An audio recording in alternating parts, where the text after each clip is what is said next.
In this video, I'm going to show you how you can easily access your Google Photos from any device.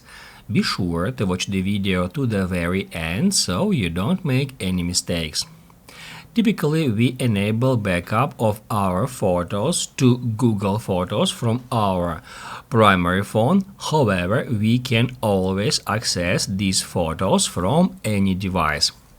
To do that, all we have to do is just open up a web browser. Today I'm gonna use Safari.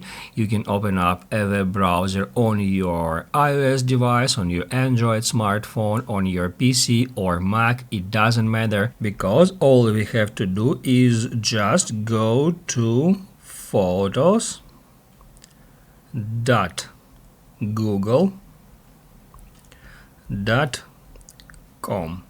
Just like that, and then hit go. On the next step, we need to first off sign into Google Photos using our Gmail account. To do that, I'm gonna hit right here at this button, and then we'll be taken to our Google Photos that was backed up to Google Cloud Storage, and from here we can get access to any of our photos from our collection. Basically, guys, that's it. So if this video was helpful for you, don't forget to hit the like button.